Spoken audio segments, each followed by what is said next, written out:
My Vietnam War Veterans Day reflections are filled with the memory of young faces, very young faces, the young faces of 18 to 20-year-old soldiers. Mostly, I think about looking over my shoulder during an LZ extraction and catching in the corner of my eye one of these young soldiers scrambling aboard my Huey helicopter. Often seeing him eagerly reaching out to grab the hand of my crew chief. His was a strong hand, offering a ticket to safety and a shower and a hot meal. On one sweltering hot day in particular, I remember turning my head to look over my shoulder at the men loading on board. And when I did, I saw this very young-looking 11 Bravo enthusiastically grabbing my crew chief's extended hand. And as he did, he turned his head, glancing back my way. Our eyes connected, and just for a moment, chaos went silent. As he pulled on that welcoming hand and was hoisted aboard, I could see a slight smile break out broadly across his dirty, tired face. And as he smiled, he silently mouthed the words to me, "Thank you, sir." I smiled back at him and responded with a firm nod. "You're welcome, soldier." He then quickly disappeared from my view as he joined his squad, all of them sitting flat on their asses on that Huey's dirty diesel-stained deck. But I'll tell you, as the last man boarded, I could hear one of the soldiers belt out loudly, singing above all the chopper's deafening noise. "We gotta get out of this place, if it's the last thing we ever do. 'Cause, girl, there's a better life for me and you." I think you know the song. His voice was followed by loud laughter behind me, and his bold singing voice just broke right through the tension. My gunner, he keyed his mic and said with a chuckle in his voice, "Mr. Crane, I guess these boys want us to get them the hell out of here now." As I began to pull on the Huey's collective and nosed her over, I said to myself, "Just another dinky-dow day in a damn stinking rice paddy. On just another wonderful day in Vietnam." For me, that tired and dirty young soldier's face and his smile has become an everlasting image in my mind. It has stuck with me ever since my Vietnam days.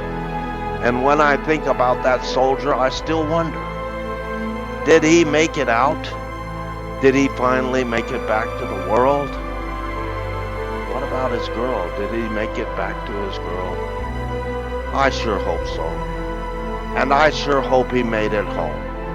I sure hope he made it home, standing tall in his boots. I'll never know. And on days like this, I still ponder. And I think to myself, how courageous these young men were. To be able to resist their worst innermost fears and facing those fears head on every time they gathered on board my chopper, knowing they were headed directly into a deadly storm's ahead. And despite all that horrible fear, they would jump off my skids into the hellhole of horror and charge boldly into an AK-47's fury. All I can say is, hear me clearly now.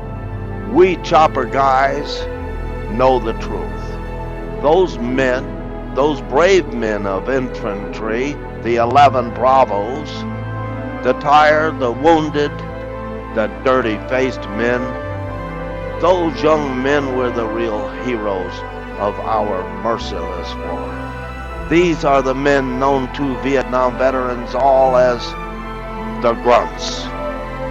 Our choppers delivered those brave grunts day after day into wretched rice paddies and deadly dense jungles, knowing always we will be back to their LZ soon to lift out their wounded, to lift out their dead, only to return later to rescue those poor souls left from their deadly piece of worthless ground.